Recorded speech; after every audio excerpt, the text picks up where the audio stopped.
హోలీ అనేది రంగుల పండుగ. భారతదేశంలో ఎంతో విశేషమైన మరియు ఉత్సాహంగా జరుపుకునే పండుగ. హిందువుల వసంతకాలంలో వచ్చే ఈ పండుగను దేశవ్యాప్తంగా జరుపుకుంటారు. హోలీ ప్రధానంగా స్నేహం, ప్రేమ మరియు ఆనందం పంచుకునే సందర్భంగా ఉంటాయి. ఈ హోలీ పండుగకు ఎంతో ప్రాముఖ్యత ఉందని అర్చకులు నాగరాజు వెల్లడించారు. వైష్ణవంలో రాక్షసులకు రాజైన హిరణ్యకశ్యపుడు తన కుమారుడైన ప్రహ్లాదుడిని చంపడానికి హిరణ్యకశ్యపుడు తన సోదరీమణి హోలిక చేత ప్రయత్నం చేస్తాడు. ఆ ప్రయత్నంలో విఫలమైన హోలిక మంటల్లో పడి దహనమవుతుంది. హోలిక మంటల్లో కాలిపోవడం వల్ల హోలీ పండుగను జరుపుకుంటున్నారు. హోలీ దేశవ్యాప్తంగా జరుపుకునేటువంటి ఒక పెద్ద పండుగ. అయితే దీనిపైన విభిన్న పురాణాలు అనేకం తెలిపినాయి. అయినా ఎంతో గొప్పది హోలీ. హిరణ్యకశ్యపుడి సోదరి హోలికాదే ఆమె ప్రహ్లాదుని వధించాలి అని చెప్పి అన్నమాట ప్రకారం వధించబోతుంటే ఆమెను దహనం అయిపోతుంది మహావిష్ణువు యొక్క అనుగ్రహం చేత. కాబట్టి ఆమె సంహరించబడినది అని ప్రజలందరూ కూడా పండుగ చేసుకుంటారు. రాధాకృష్ణులు ఈ పౌర్ణమి నాడు వసంతోత్సవము ముందే వస్తున్నది, మనకు వచ్చే అమావాస్య ఉగాది ముందు అని రంగుల చేత ఆ రాధాకృష్ణులు రంగులు చల్లుకొని వేడుక చేసుకుంటారు. ఏదైనా ఈ పౌర్ణమి గొప్పది.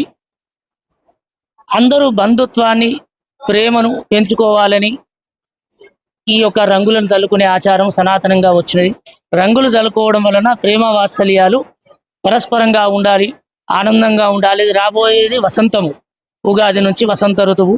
వసంతంలో ఆనందంగా కలిసిమెలిసి ఉండాలి అని ఈ హోలీని సనాతనంగా జరుపుకుంటున్నాము. వసంతోత్సవంలో వచ్చే పౌర్ణమి నాడు రాధాకృష్ణులు రంగులను చల్లుకొని వేడుకలను జరుపుకుంటారు.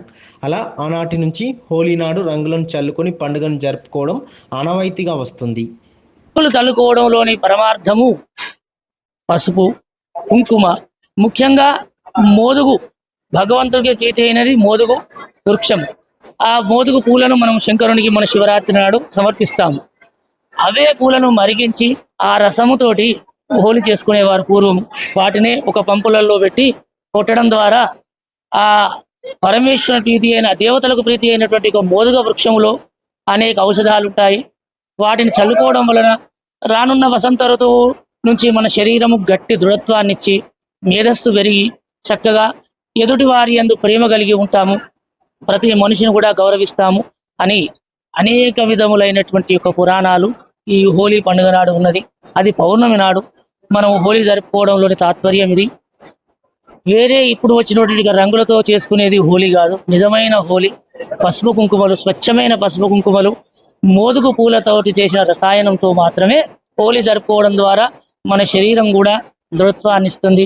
వాత్సల్యము, బంధుప్రీతి, పరస్పర ప్రేమ అందరి యందు కలిగి ఉంటారు. కాబట్టి ఈ హోలీను ఈనాడు అనేక దేవాలయాల్లో విశిష్టమైన పూజలు జరుగుతాయి. ముఖ్యంగా విష్ణు ఆరాధితమైన దేవాలయాలలో వెంకటేశ్వర స్వామికి కానీ, నరసింహస్వామికి కానీ ఆ దేవుడికి కూడా పసుపు కుంకుమలతోటి అభిషేకం చేసి ఈ హోలీని కృష్ణునికైతే ఇంకా విశేషంగా రాధా గోపికలతోటి కృష్ణుడు ఈ హోలీ డోలోత్సవం అని ముఖ్యంగా రాధాదేవిని ఆ ఉయ్యలలో కూర్చోబెట్టి ఆమెను ఊపుతూ ఈ రంగులు చల్లుకుంటారు రాధాకృష్ణులు. వారే మనకి ఆదర్శము. భార్యాభర్తలు కూడా హోలీ చేసుకోవడము విశేషమైనది. ఎప్పుడూ అన్యోన్యంగా, అనురాగంగా దాంపత్యం ఉండాలి అని భార్యాభర్తలు ఈ హోలీ నాడు తప్పకుండా పరస్పరం వారు హోలీ నాడు ఆనందంగా ఉంటే సంవత్సరం మొత్తం కూడా వారికి సుఖజీవనంగా, సుఖ దాంపత్యం ఉంటుంది.